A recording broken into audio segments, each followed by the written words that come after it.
Les aigles se rassemblent. Lettre du samedi 14 septembre 2024 du frère Joseph Branham aux aigles qui se rassemblent autour de la voie du 7e ange. Chère Madame Jésus-Christ, Esprit du Dieu vivant, souffle sur nous, que nous prenions ton filtre et que nous vivions sous l'effet de cela, Seigneur. Que nous aspirions l'air frais du Saint-Esprit dans nos poumons et dans notre âme chaque jour. Nous pouvons seulement vivre ta parole de toute parole qui sort de ta bouche pour cet âge où nous vivons. Nous avons goûté à tes choses célestes et nous avons ta parole dans notre cœur. Nous avons vu ta parole manifestée devant nous et notre âme est entièrement absorbée par elle. Ce monde et toutes les choses du monde sont mortes pour nous. Nous sommes ton germe, ta parole sémence qui était en toi depuis le commencement. Et nous voici en train de puiser la vie de ta sémence. Ta sémence est dans notre cœur par ta préscience. Tu nous as prédestinés à n'épuiser à travers rien d'autre que ta parole, ta voix sur les bandes. L'âge de l'œil est arrivé. Il ne reste plus que ta venue pour venir chercher ton épouse. Notre filtre est ta parole. Malachie 4, l'ainsi dit le Seigneur. Que nous plantions ta parole dans notre cœur et que nous prenions la résolution de ne pas nous en détourner, ni à droite ni à gauche, mais d'y rester fidèles tous les jours de notre vie. Père, fais descendre sur nous le Saint-Esprit de vie et vivifie ta parole pour nous, pour que nous puissions te manifester. Le désir de notre cœur, c'est d'être de vrais fils et de vraies filles pour toi.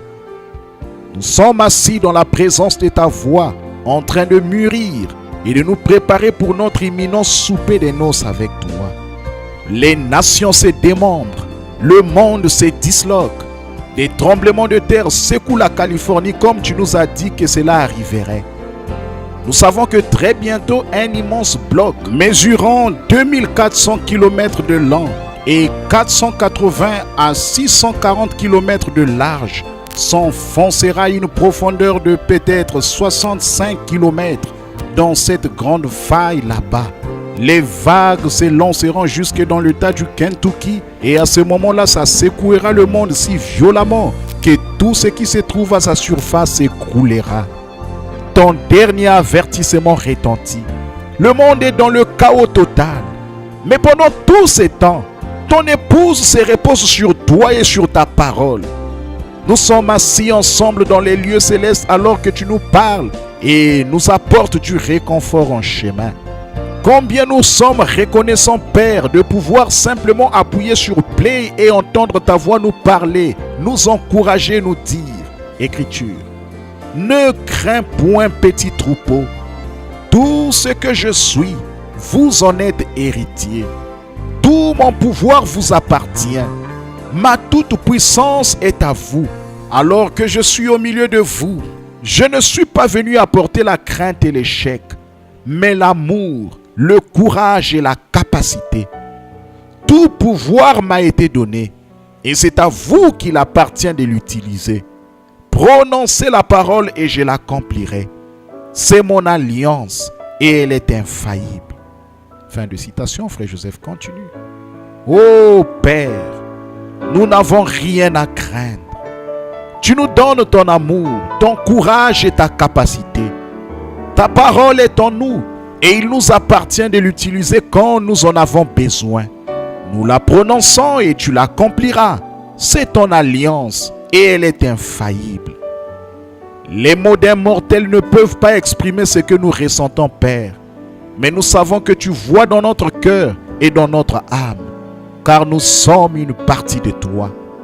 Combien nous te sommes reconnaissants d'avoir pourvu d'un moyen pour que le monde entende ta voix en ce temps de la fin.